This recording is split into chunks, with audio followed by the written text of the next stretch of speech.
Yeah, first of all, thanks for the opportunity to present my work here. I think the paper is a little bit of an odd duck in the sense that we collected the data actually before ChatGPT was released.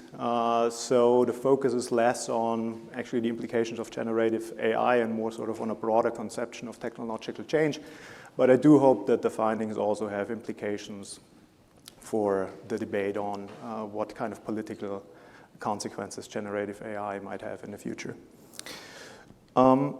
So I kicked the paper off sort of with a 30,000-foot view that most of you, I think, are aware of, talking about this changing perspective in the economics literature on the impact of technological change more generally. So previously, economists thought that kind of technological change is the tide lifting all boats, meaning that technological change increases productivity, and this in turn leads to a higher employment and wages, so that in the end there aren't actually any losers of technological change. At the end of the day, everyone is a winner.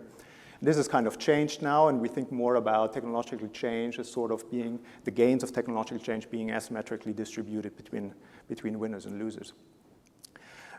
A second shift that we observed in the economics literature is that whereas previously we thought that technological change mainly adversely affects workers at the lower end and the middle of the skill distribution, there is now increasing recognition that technological change might also negatively affect high-skilled workers, and obviously artificial intelligence being here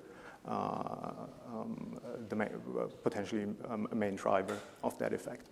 And that has led economists, like the well-known labor economist David Autor, to describe this as a shift from unbridled enthusiasm to qualified optimism to West uncertainty.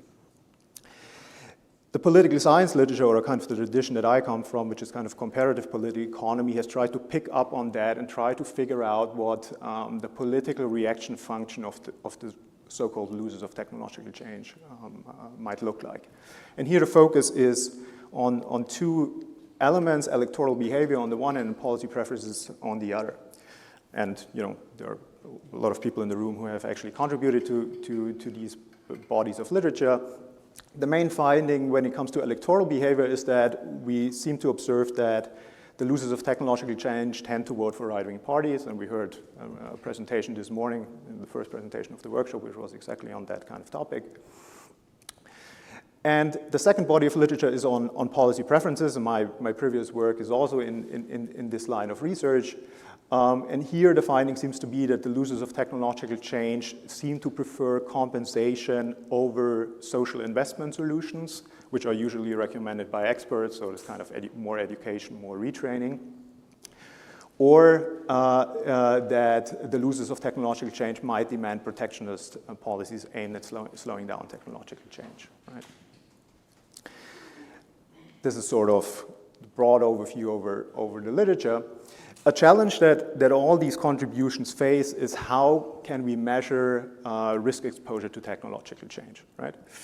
And the main approach here is to focus sort of on objective risk measures. So for instance, the degree of robots in a certain industry, the routine intensity score, which is a famous concept, measurement concept, so with the idea that the higher the routine intensity in a certain job, the more likely it is that a job can be automated. Or there is a focus on sort of cognitive job tasks, again with the idea being that if the cognitive tasks that are associated with a certain job are high, then this job is less likely to be automated. And obviously these kind of approaches have produced very, very valid results, empirical results, but there is also a problem with this approach in the sense that it needs to rely sort of on a preconceived notion of how technological change manifests in the labor market, right? There needs to be some kind of a definitional approach of how we see technological change manifesting. And this potentially underestimates this kind of uncertainty that economists like David Autor talk about when they try to say we don't really know how it will manifest in the labor market. So it's very hard to come up with sort of a definition of how it will work out. And this might particularly affect sort of how we think about how high-skilled individuals might be affected as the one group who so far has been relatively sheltered, right? So therefore, an alternative approach, measurement approach that we sometimes see in the literature, and again, some of my previous work is in that line, is to use subjective risk measures. So to simply ask people how how likely they think it is that they will lose their job due to technological change. The advantage of that approach is that it's relatively flexible, right? We don't have to come up with sort of some kind of definition how technological change manifests in the labor market. And it is also arguably important for preference formation, because one could argue only if a person is actually aware that she's at risk from technological change, that we would also kind of think that then that has some implications for, political behavior. The problem, of course, of this approach is where are these subjective risk perceptions coming from, right? Has it actually something to do with exposure to technology in the workplace, or is it something completely potentially unrelated from that? Could be something, have to do something with the personal trait. For instance, a person who's generally fearful of any kind of change might therefore also be fearful of technological change, although there is no real risk to her job, right? So what I'm trying to do in this paper is sort of is essentially a focus on what Arthur Sperling and Brenton Stewart call sort of the quality of explanation as opposed to the quality of inference. I'm trying to understand sort of how the relative plausibility of certain factors in explaining these subjective risk perceptions in contrast to potentially other plausible explanations. And so the main expectation here that I have is sort of that exposure to technologies at work is a strong predictor of technological job insecurity. And this should be especially true for workers who experience rapid technological change in the workplace, which should include also high-skilled workers, and particularly those who perform sort of complex job tasks like using programming languages or operating robots. And I try to compare sort of the effect of these kind of explanatory variables compared to some other sort of standard variables. I'm not going to go through them in detail now. If there are questions on that, we can sort of talk about it in the Q&A. So to test these expectations, I draw on two surveys, which kind of sort of original surveys. The first one was fielded in 2020. It's a survey by the OECD called Risks That Matter Survey. And we, as a team from the University of Konstanz, we collaborated with the OECD, which allowed us to include a couple of specific questions on technological change in that survey. The second survey is an original survey that we fielded in the summer of 2022 in 6 countries: Germany, Japan, Poland, Spain, Sweden, and the US. And the benefit of that survey was that in the OECD survey, we were relatively limited in terms of what we could include it, and here we were able to include obviously a wide range of potential individual variables that might affect subjective risk perceptions. So to measure subjective risk, we draw on 3 items, which ask people how likely it is that they will lose their job over the next 5 years, firstly due to basically automation, so their job will be replaced by a robot, computer software, algorithm, or artificial intelligence. Second, we ask them how likely they think it is that they will lose their job because a person who provides a similar service on the internet. And thirdly, how likely they think it is that they will lose their job because they think they lack the necessary technological skills, right? So these are essentially our dependent variables. And our main variables of interest to explain sort of the answers to these 3 items is the use of certain technologies at the workplace, which includes sort of basic technologies, ICT technologies like computers, laptops, and so on and so forth. And also the use of complex technologies like programming languages, robots. We also have very specific job-related questions on job-related tasks, like do you use programming language, do you use statistics and calculation software, and so on.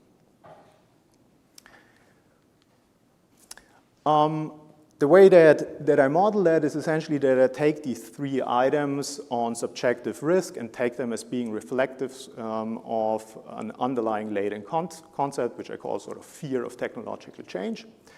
And I model that sort of in an IRT approach, or item response theory approach, which I think is useful in this context because technological change is sort of a multidimensional latent concept, right? And this approach does not really require any assumptions on how these different dimensions of technological job insecurity relate to each other and how they best can be aggregated in one measure.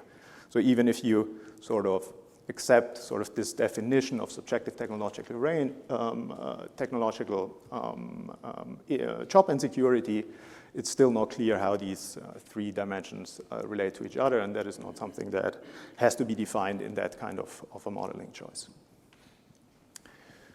So these are the results. So this is first from this survey that was fielded in 2022. So what we find here is that there seems to be sort of, so first of all, that we generally find that the use of technology in the workplace is an important predictor of the subjective risk, subjective technological risk.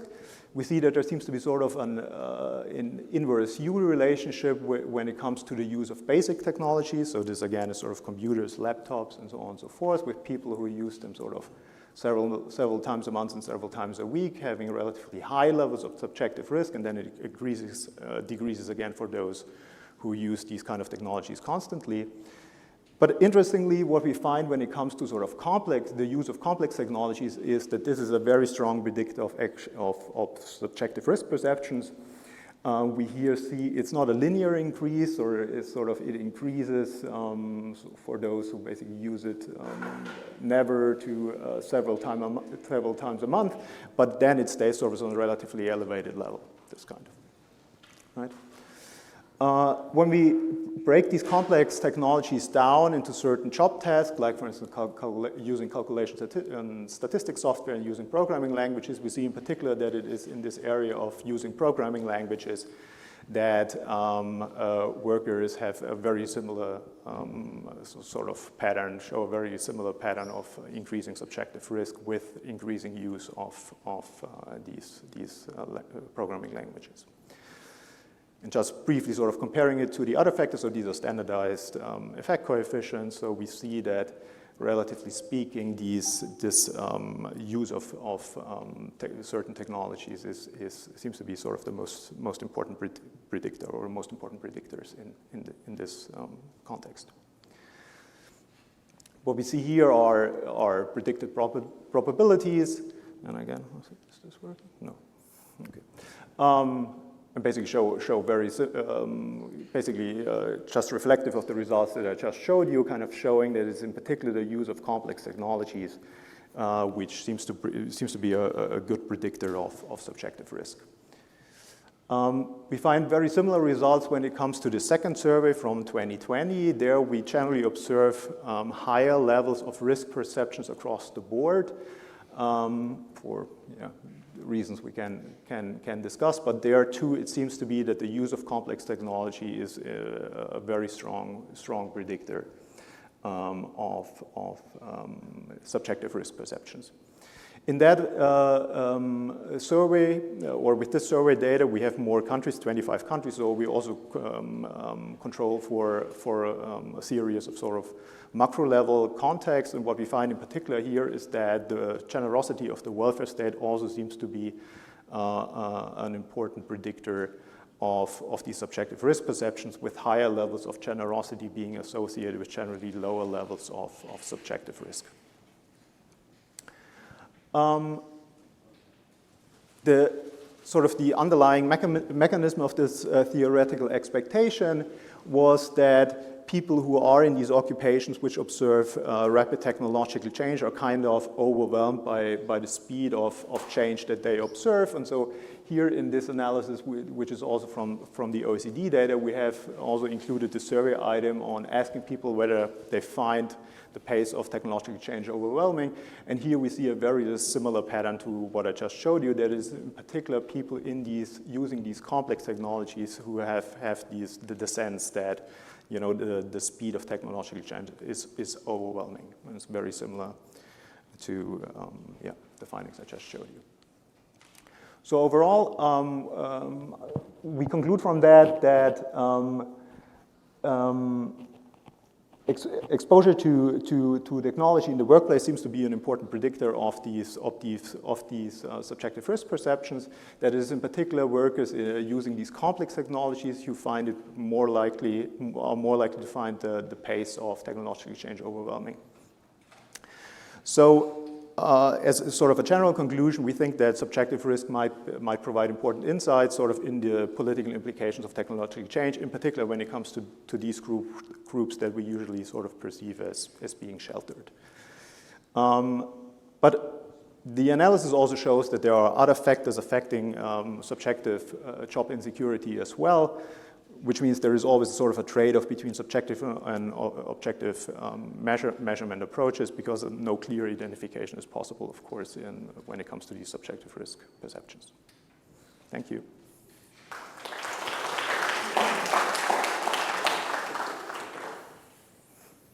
So I have the microphone on this side, so I have a question for you. Over here. Oh, over here. Yeah, the guy with the microphone's prerogative. I might have missed this. Exactly. But net of all these demographic factors, do you see that across these nations, these countries, that there are significant differences in technological job insecurity? I mean, just descriptively showing this is not net of these demographics, but just as a, let's see. I'm just wondering if it varies by some of the country attributes. Kind of just to show you sort of the distribution of perceived risk. So what we're seeing here is the percentage of people perceiving risks across these countries in our data set. We see that, here, for instance, the United States seems to be the country with the highest perceived risk. And here on the bottom, we see the data from the RTM survey. What we find here is that this particular it seems to be sort of in emerging market economies where these risk perceptions are pretty high. But in other words, we do observe country differences here, but this is not net of demographics, and yeah. Okay. Thank you so much. So mine is, I don't know if it's more of a comment or a question, but yeah, I found your paper super interesting because we've also been working a lot on the relationship between objective and subjective risk, and I think like where our interest started is when we found that, at least for technological change, objective and subjective risk are really not correlated.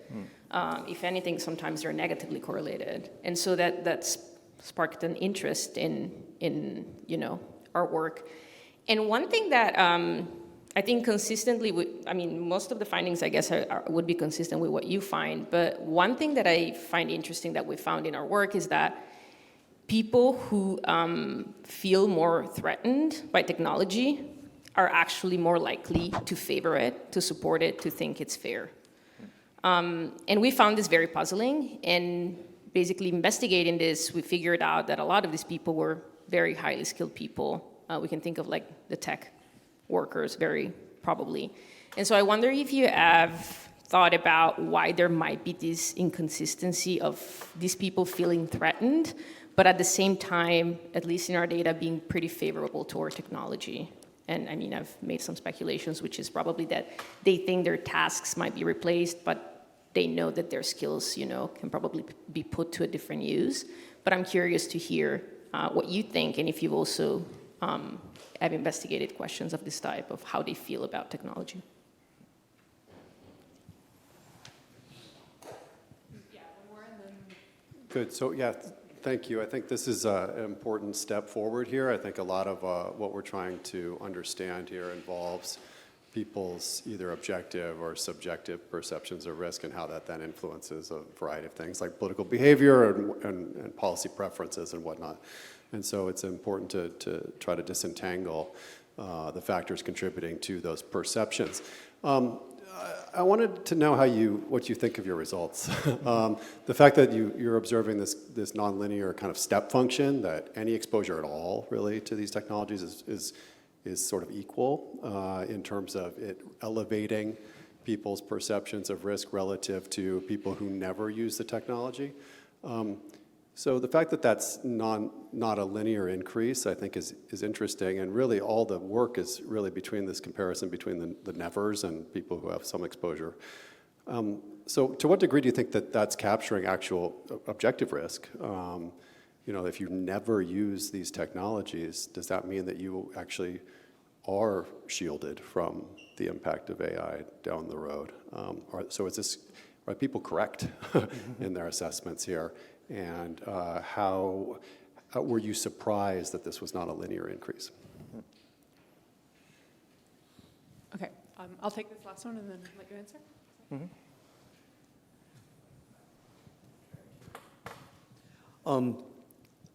Tobias, just for going forward, Have you considered framing your questions of where do you see opportunity rather than risk? There seems to be a presumption that instability or displacement are negative things rather than creative or opportunity options. So would you consider adding that to your survey? And this kind of goes back to this ninth inning question that I don't even know if we can count the announcement of ChatGPT a couple of years ago as like even the first inning. But even in the past year, we're seeing like Pew Research show that people that are exposed to ChatGPT in their job environments actually are adopting it at higher rates. So it'd be kind of counter to the idea that the complex job people are the most worried, whereas actually they're seeing an opportunity based on some reports. And then just kind of toss out a question along the same lines. How many of you here who are instructors forbid the use of ChatGPT in your classes, but then used it to prepare for today's workshop?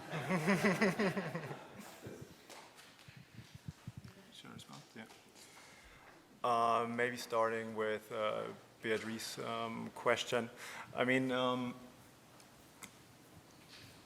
I guess the way that I think about it is sort of what these subjective risk perceptions do is basically they ask people to assess risk in the future, right? And that is kind of an interesting question. How do people assess future risk independent of technological change, right? And it seems to me it's probably a combination of, on the one hand, is sort of a statistical factor that people think about sort of, maybe they get some information from experts. There is a 20% likelihood that you will lose your job, and they take that into account. But on the other hand, there's probably also sort of an experience element, an experience aspect to it, sort of that people kind of think, I've seen technological change before, and either I've been fine with it, or I haven't been fine with it, or I experienced an enormous speed of change, and that is different to people who maybe don't experience that kind of speed, right? And that I think might partly explain these differences that we observe between sort of subjective and objective on the other hand. So that these subjective risk perceptions are not only a factor of sort of really actually objectively assessing what my risk is, but might have something to do with experience, which could be partly domain specific, but potentially could also be not domain specific. So for instance, we know with regard to, there are interesting findings with regard to the COVID epidemic, that older individuals in the United States actually underestimated the risk of COVID in many surveys, whereas younger people seem to overestimate the health risks. And this has obviously can't have anything to do with sort of statistical factors, because it was clear that older individuals were actually more at danger. But might have probably something to do with sort of certain experiences, right? Not domain specific, because that was something we've never experienced before, but more non-domain specific in the sense that, I've been ill before and, I made it through, or something like that, right? And I think this might go away to explain these differences between potentially objective and subjective risk measures, right? So you have a question like, my perception that my job, I'll be replacing my job. Would you consider pairing that with the question of that AI may increase opportunities for advancement or for better quality, working conditions? Yeah. I mean, particularly in our own survey, we try to do that, because otherwise you kind of tend to prime people on the risk factor, right? And I think that is a problem in particular with this OECD survey that we were part of. This was a survey which was kind of entirely about risks, all kind of risks, including some of our own questions on technological risk. And I think what happened is that people got primed on risk, and that is why we observed such high levels of risk perceptions in that survey compared to our own. So in this RTM, in our own survey, we try to do that also to flag clearly the potential benefits of technological change. I think this is very important. Yeah. Yeah, and I think it kind of relates also to your point in the sense. I mean, it was pretty agnostic actually to kind of the patterns that are observed is really kind of an exploratory, descriptive kind of type of analysis that we are trying to do there.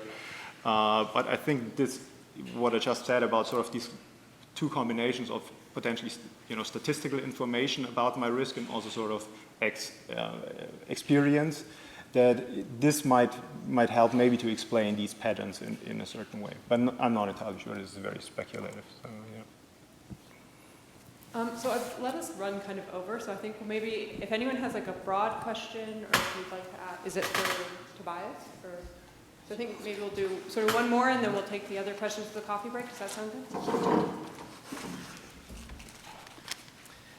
Yeah, I wanted to ask you, what do you think about the recombination of knowledge and derivative work that not necessarily is regulated by IP or copyright that AI could enable?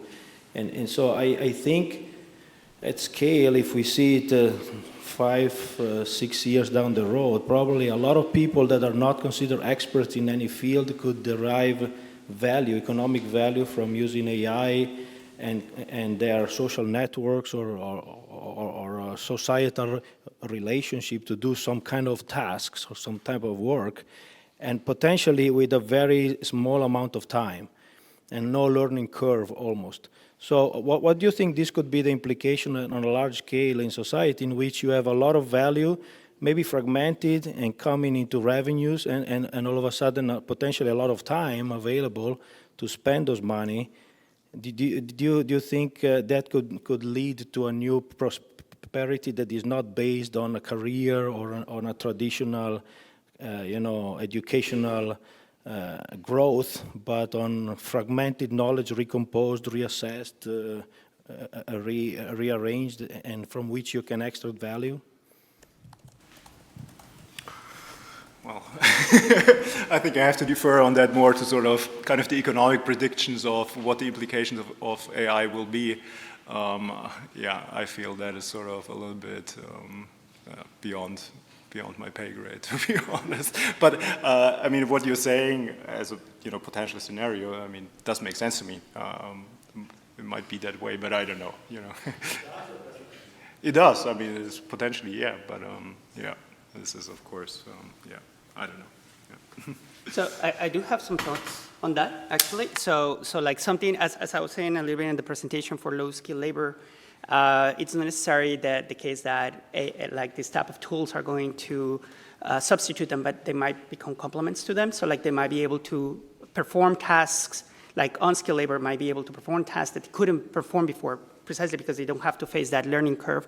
And I think that potentially the implications of that is that the return to certain skills is just going to drop because you're going to have like a higher supply of people that can perform those tasks.